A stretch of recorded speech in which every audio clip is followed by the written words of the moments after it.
यदा हि धर्मस्य ग्लानिर्भवति भारते अभूत्यानं धर्मस्य तदाम्नाहं सृजाम्यहम् परित्राणाय साधूनां विनाशाय च दुष्कृतम् धर्म संस्थापनार्थाय संभवामि युगे युगे।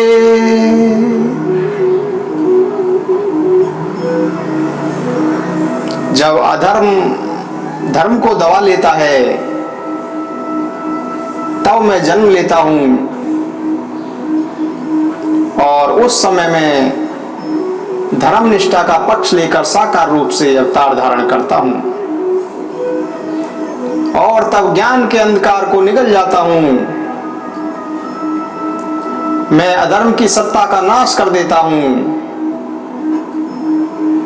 अधर्म को मिटाकर धर्म की स्थापना करता हूं। सतयुग में दक्ष प्रजापति की 2 कन्याएं थीं, कद्रु और विनिता।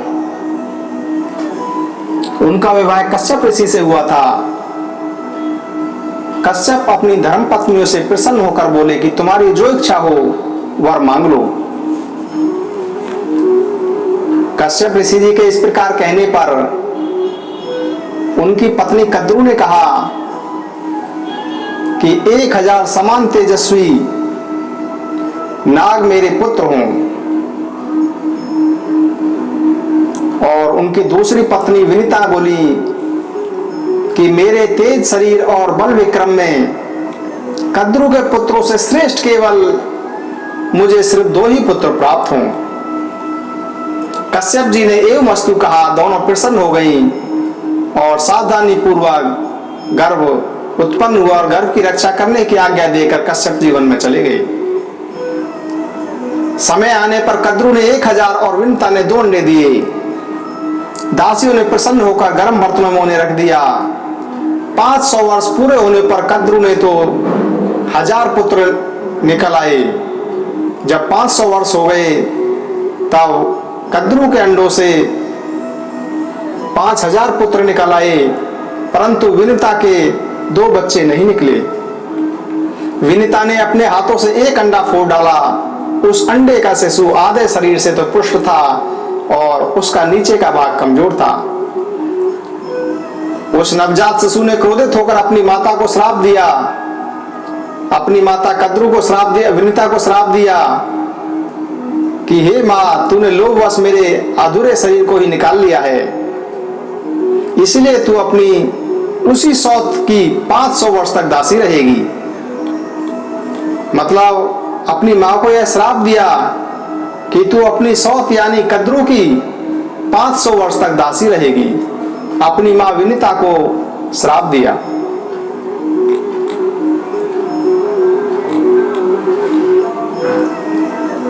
यदि तूने दूसरे अंडे को भी फोड़कर उसके बालक को अंगहीन या विकलांग नहीं किया तो वही तुम्हें इस पाप से मुक्त भी कराएगा। यदि तेरी ऐसी इच्छा है कि मेरा दूसरा बालक बलवान हो तो धैर्य के साथ 500 वर्ष तक और प्रतीक्षा कर। इस प्रकार का श्राप देकर वह बालक आकाश में उड़ गया और वही बालक सूर्य का सारथी बना। प्रातःकालीन लालिमा उसी की झलक है, जो प्रातः काल की लालिमा होती है उसी की झलक है, और उस बालक का नाम अरुण है। अरुण और गरुण 2 भाई हैं, जिनमें से यह बच्चा अरुण है। एक बार कद्रु और विनिता दोनों बहनें एक साथ घूम रही थी। उन्हें पास ही में उच्च श्रेवा नाम का घोड़ा दिखाई दिया, जो घोड़ा समुद्र मंथन करने के समय समुद्र से उत्पन्न हुआ था। वे दोनों बहनें आपस में बातचीत करने लगी और अमृत मंथन की वह कथा जिसमें उच्च श्रेय व घोड़े से उत्पन्न होने की बात भी थी, वह सब आप जानते ही हैं। इसी उत्श्रेवा घोड़े को देखकर कद्रू ने विनीता से कहा कि बहन जल्दी से बताओ कि यह घोड़ा किस रंग का है। विनीता ने कहा कि बहन यह घोड़ा तो श्वेत वर्ण का है, यह घोड़ा तो सफेद रंग का है, तुम इसे किस रंग का समझती हो। कद्रू ने कहा अवश्य ही इस घोड़े का रंग सफेद है, परंतु इसकी पूंछ काली है। आओ हम इन दोनों पर इस विषय पर बाजी लगाते हैं। यदि तुम्हारी बात ठीक होगी तो मैं तुम्हारी दासी बन जाऊंगी, और यदि मेरी बात ठीक होगी तो तुम मेरी दासी बन जाना।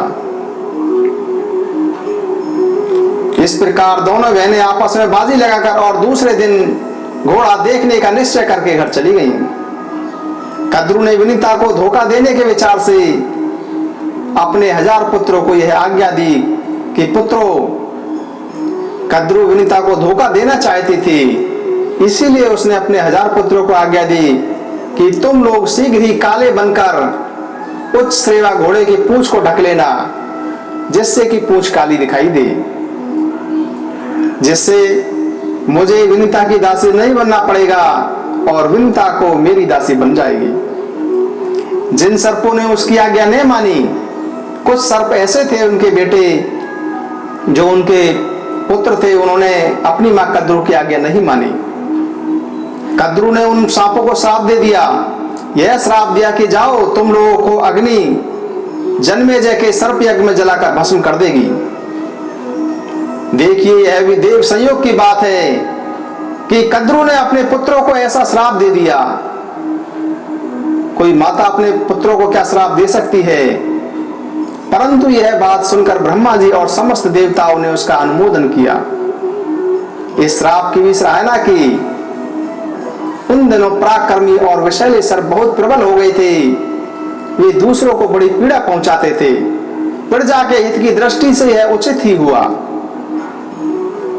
कहते हैं कि जो लोग दूसरे जीवों का हित करते हैं, उन्हें विधाता की ओर से प्राणांदंड मिल जाता है। ऐसा कहकर ही ब्रह्मा जी ने कद्रू की प्रशंसा और अनुमोदन किया। कद्रू और विनीता ने आपस में दासी बनने की बाजी लगाकर बड़े रोष और आवेश में वह रात बिताई। दूसरे दिन प्रातःकाल होते ही निकट से घोड़े को देखने के लिए दोनों बहनें चल पड़ी। सर्पों ने परस्पर विचार करके यह निश्चय किया कि हमें माता की आज्ञा का पालन करना चाहिए। यदि उसका मनोरथ पूरा न होगा तो वह प्रेम भाव छोड़कर रोष पूर्वक हमें जला देगी। यदि इच्छा पूरी हो जाएगी तो प्रसन्न होकर वह हमें अपने साप से मुक्त कर देगी। इसीलिए चलो हम लोग घोड़े की पूंछ को भी काली कर देते हैं। ऐसा निश्चय करके वे सभी उत्श्रेवा की पूंछ से बाल बनकर लिपट गए, जिससे वह पूंछ काली जान पड़े। इधर कद्रू और विनीता बाजी लगाकर आकाश मार्ग से समुद्र को देखते देखते दूसरी पार जाने लगी। दोनों ही घोड़े के पास पहुंचकर नीचे उतर पड़ी। उन्होंने देखा कि घोड़े का सारा शरीर तो चंद्रमा की किरणों के समान उज्जवल है, परंतु पूंछ काली है। यह देखकर विनीता उदास हो गई और कद्रू ने विनीता को अपनी दासी बना लिया। समय पूरा होने पर महातेजस्वी गरुड़ माता की सहायता के बिना ही अंडा फोड़कर उससे बाहर निकल आए। उनके तेज से सारी दिशाएं प्रकाशित हो गईं। उनकी शक्ति, गति, दीप्ति और बुद्धि विलक्षण थी। नेत्र बिजली के समान पीले और शरीर अग्नि के समान तेजस्वी। वे जन्मते ही आकाश में बहुत ऊपर उड़ गए। उस समय वे ऐसे जान पड़ते थे मानो दूसरा वड़वानल ही हो। देवताओं ने समझा कि अग्निदेवी इस रूप में बढ़ रहे हैं। उन्होंने विश्व रूप अग्नि की शरण में जाकर प्रणाम पूर्वक कहा कि हे अग्निदेव, आप अपना शरीर इतना मत बढ़ाइए। क्या आप हमें भस्म कर डालना चाहते हैं? देखिए आपका यह तेजोमयी मूर्ति हमारी ओर बढ़ती आ रही है। अग्निदेव ने कहा कि हे देवगण, यह मेरी मूर्ति तो नहीं है, ये विनीता नंदन परम तेजस्वी पक्षीराज गरुड़ हैं। इन्हीं को देखकर आप लोगों को भ्रम हुआ है।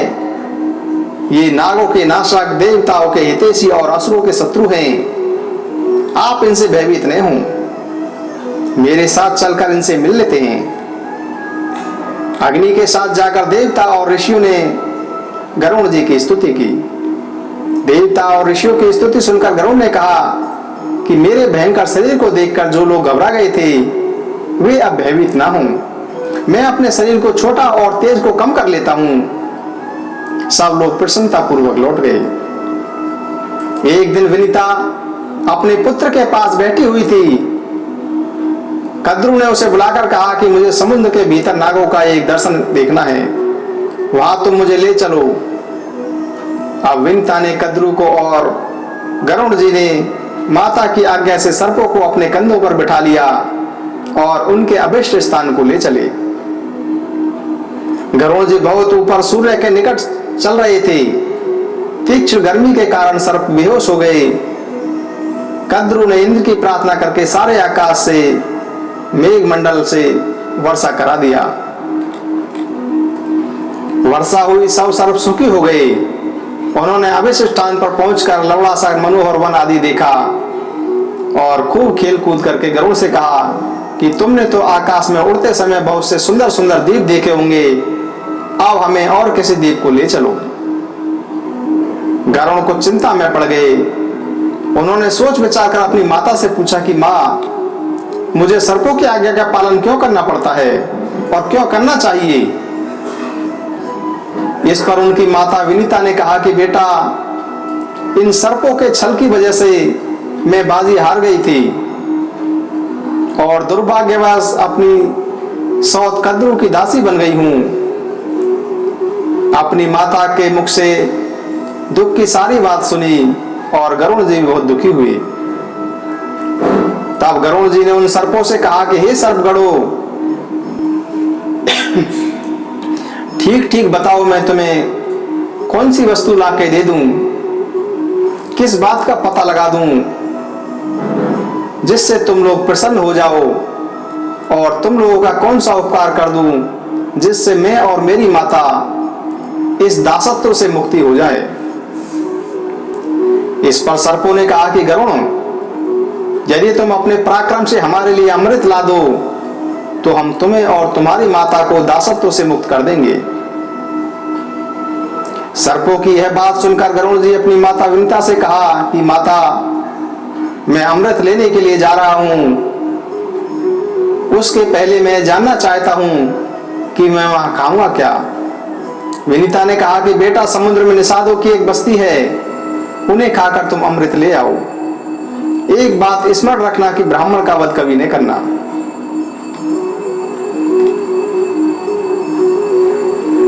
गरुड़ जी माता जी की आज्ञा के अनुसार उस द्वीप के निषादों को खाकर आगे बढ़े। गलती से एक ब्राह्मण उनके मुख में आ गया, जिससे उनका तालू जलने लगा।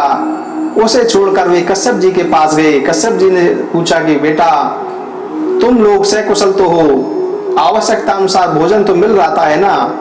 गरुड़ जी ने कहा कि मेरी माता सकुशल है, हम भी सानंद हैं। यथेष्ट भोजन न मिलने से कुछ दुखी रहता हूँ।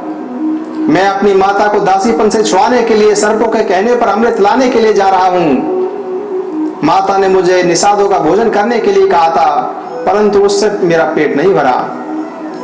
अब आप ही कोई ऐसी खाने की वस्तु बताइए जिसे खाकर मैं अमृत ला सकूं। कश्यप जी ने कहा कि बेटा, यहाँ से थोड़ी दूर पर एक विश्वविख्यात सरोवर है, उसमें एक हाथी और एक कछुआ रहता है। वे दोनों ही पूर्व जन्म के भाई परंतु एक दूसरे के शत्रु हैं। वे अब भी एक दूसरे से उलझे रहते हैं। अच्छा, उनके पूर्व जन्म की कथा सुनो। प्राचीन काल में विवावसु नामक एक बड़े क्रोधी ऋषि थे। उनका छोटा भाई था बड़ा तपस्वी सुप्रतिक। सुप्रतिक अपने धन को बड़े भाई के साथ नहीं रखना चाहता था। वह नित्य बंटवारे के लिए कहता रहता था।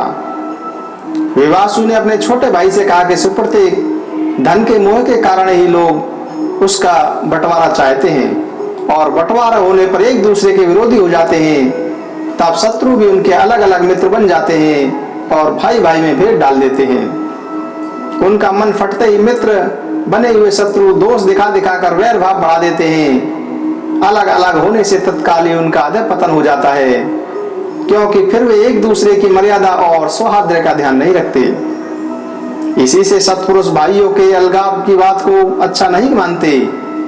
जो लोग गुरु और शास्त्र के उपदेश पर ध्यान न देकर परस्पर एक दूसरे की संदेह की दृष्टि से देखते हैं, उनको वश में रखना कठिन है। तू भेदभाव के कारण ही धन अलग करना चाहता है, इसलिए जा, तुझे हाथी की योनि प्राप्त होगी। इस पर सुपित्रिक ने कहा कि मैं तो हाथी होऊंगा, परंतु तुम कछुआ होगे। गरुड़ इस प्रकार दोनों भाई धन के लालच से एक दूसरे का श्राप देकर हाथी और कछुआ हो गए। यह पारस्परिक देश का परिणाम है। वे दोनों विशालकाय जंतु अब भी आपस में लड़ते रहते हैं। हाथी 6 योजन ऊंचा और 12 योजन लंबा है। कछुआ 3 योजन ऊंचा और 10 योजन गोल है। वे मतवाले एक दूसरे का प्राण लेने के लिए उतावले हो रहे हैं। तुम जाकर उन दोनों भयंकर जंतुओं को खा जाओ और अमृत ले आओ। कश्यप जी की आज्ञा प्राप्त करके गरुड़ जी वो सरोवर पर गए। उन्होंने एक नख से हाथी को और दूसरे नख से कछुए को पकड़ लिया। तब आकाश में बहुत ऊंचे उड़कर अलम तीर्थ में जा पहुंचे और वहां स्वर्णगिरी पर बहुत से देव वृक्ष लहरा रहे थे। वे गरुड़ जी को देखते ही इस भय से कांपने लगे कि कहीं इनके धक्के से हम टूट न जाएं। उनको भयभीत देखकर गरुड़ जी दूसरी ओर निकल गए। उधर एक बड़ा सा वट वृक्ष था। वट वृक्ष ने गरुड़ जी की मन से वेग से उड़ते हुए देखा कि तुम मेरी 100 योजन लंबी शाखा पर बैठकर हाथी और कछुए को खा लो। ज्यों ही गरुड़ जी उसकी शाखा पर बैठे, त्यों ही वह चरमराकर टूट गई और गिरने लगी। गरुड़ जी ने गिरते गिरते उस शाखा को पकड़ लिया और बड़े आश्चर्य से देखा कि उसमें नीचे की ओर सिर करके वालखिल्य नामक एक ऋषिगण लटक रहे हैं। गरुड़ जी ने सोचा कि यदि शाखा गिर गई तो ये तपस्वी ब्रह्म ऋषि मर जाएंगे। तब उन्होंने झपट कर अपनी चोंच से वृक्ष की शाखा पकड़ ली और हाथी तथा कछुए को पंजों में दबाए आकाश मार्ग में उड़ने लगे। कहीं भी बैठने का स्थान न पाकर वे आकाश में उड़ते ही रहे। उस समय उनके पंखों की हवा से पहाड़ भी कांप उठते थे। वालखिल्य ऋषियों के ऊपर दया भाव होने के कारण वे कभी बैठ न सके और उड़ते उड़ते गंधमादन पर्वत पर पहुंच गए। कश्यप जी ने उन्हें उस अवस्था में देखकर कहा कि बेटा, कहीं सहसा साहस का काम न कर बैठना। सूर्य की किरण पीकर तपस्या करने वाले वालखिल्य ऋषि क्रुद्ध होकर कहीं तुम्हें श्राप न दे दें, भस्म न कर दें।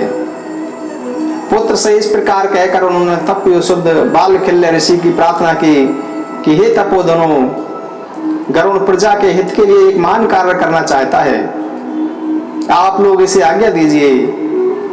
वालखिल्य ऋषियों ने उनकी प्रार्थना स्वीकार करके वट वृक्ष की शाखा छोड़ दी और तपस्या करने के लिए हिमालय पर चले गए। गरुड़ जी ने वह शाखा फेंक दी और पर्वत की चोटी पर बैठकर हाथी तथा कछुए को खाया। गरुड़ जी खा पीकर पर्वत की उस चोटी से ऊपर की ओर उड़े। उस समय देवताओं ने देखा कि उनके यहाँ भयंकर उत्पात हो रहे हैं। देवराज इंद्र ने बृहस्पति जी के पास जाकर पूछा कि भगवान, यकायक बहुत से उत्पात क्यों होने लगे हैं? कोई ऐसा शत्रु तो दिखाई नहीं पड़ता जो मुझे युद्ध में जीत सके। बृहस्पति जी ने कहा कि इंद्र, तुम्हारे अपराध और प्रमाद से तथा महात्मा वालखिल्य ऋषियों के तपोबल से विनीतानंदन गरुड़ अमृत लेने के लिए यहाँ आ रहा है। वह आकाश में स्वच्छंद विचरता हुआ इच्छानुसार रूप धारण कर लेता है। वह अपनी शक्ति से असाध्य कार्य को भी साध सकता है। अवश्य ही उसमें अमृत हर लेने जाने की शक्ति है। बृहस्पति जी की बात सुनकर इंद्र ने अमृत के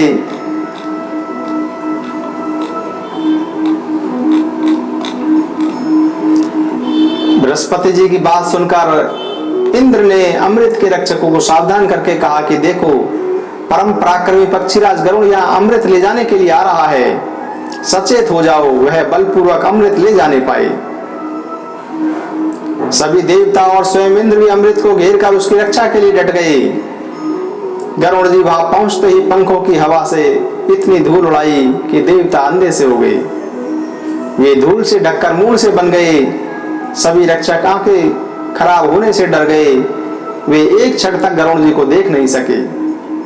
सारा स्वर्ग क्षुब्ध हो गया। चोंच और डेनों की चोट से देवता और शरीर जर्जरित हो गए। इंद्र ने वायु की आज्ञा दी कि तुम यह धूल का पर्दा हटा दो। इंद्र ने वायु को आज्ञा दी कि यह तुम्हारा कर्तव्य है। वायुदेव ने वैसा ही किया, चारों ओर उजाला हो गया और देवता उन पर प्रहार करने लगे।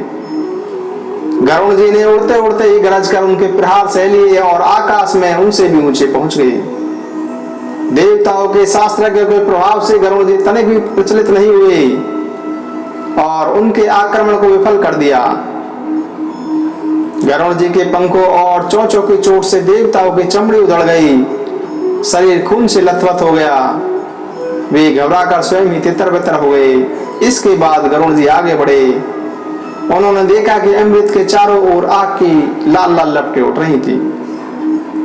अब गरुड़ जी ने अपने शरीर में 8100 मुंह बनाए तथा बहुत सी नदियों का जल पीकर उसे धधकती हुई आग पर उड़ेल दिया। अग्नि शांत होने पर छोटा सा शरीर धारण करके वे और आगे बढ़े। सूर्य की किरणों के समान उज्जवल और सुनहरा शरीर धारण करके गरुड़ जी बड़े वेग से अमृत के स्थान पर प्रवेश किया। उन्होंने वहां देखा कि अमृत के पास एक लोहे का चक्र निरंतर घूम रहा है।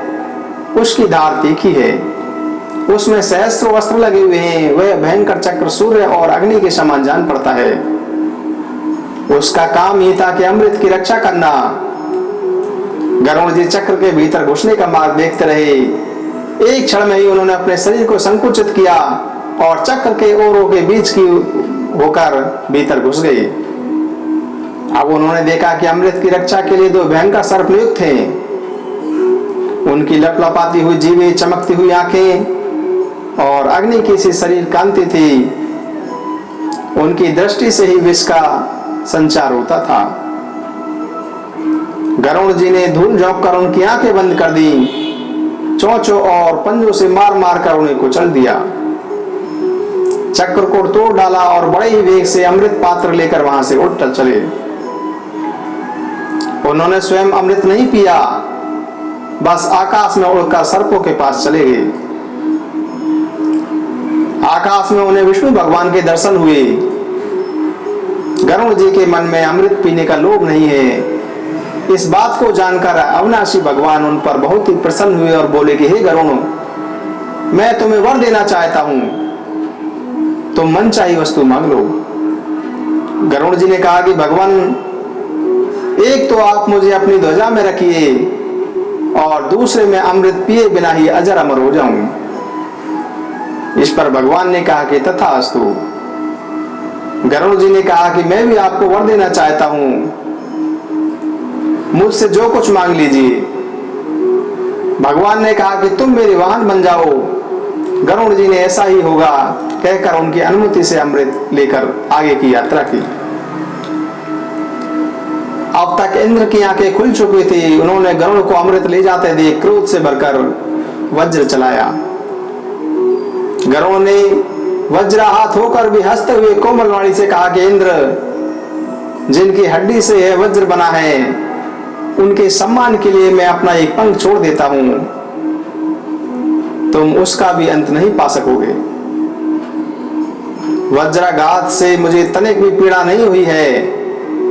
गरुड़ ने अपना एक पंख गिरा दिया और उसे देखकर लोगों को बड़ा आनंद हुआ। सबने कहा कि जिसका यह पंख है उस पक्षी का नाम सुपर्ण हो। इंद्र ने चकित होकर मन ही मन कहा कि धन्य है यह पराक्रमी पक्षी।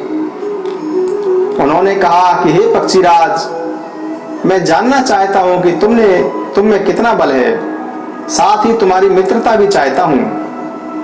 गरुड़ जी ने कहा कि देवराज, आपके इच्छा अनुसार हमारी मित्रता रहेगी।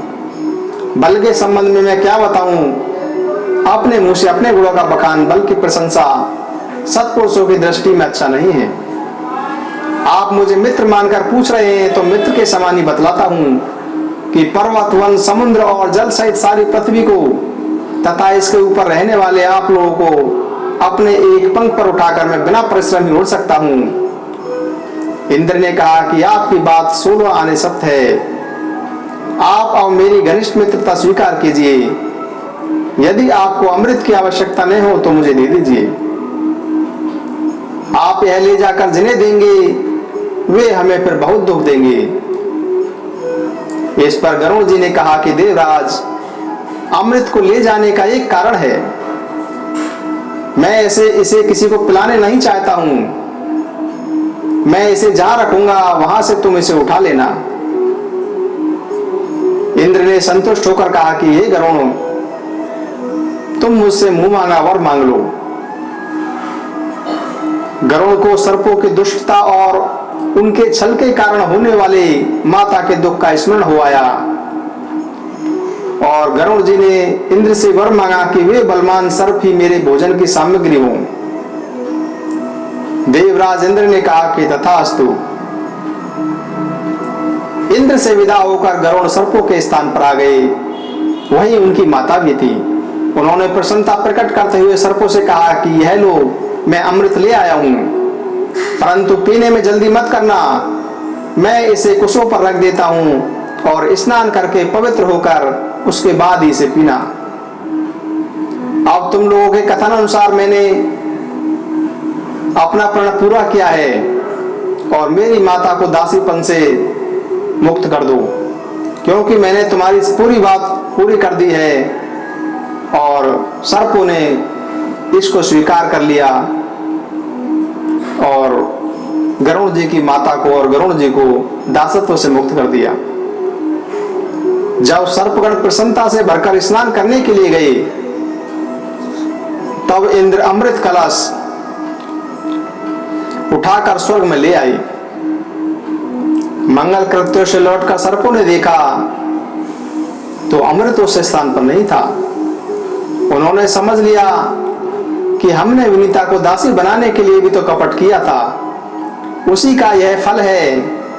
फिर यह समझ कर कि यहाँ अमृत रखा गया था, इसीलिए संभव है कि इसमें उसका कुछ अंश लगा हुआ हो। और सर्पों ने कुशों को चाटना शुरू किया।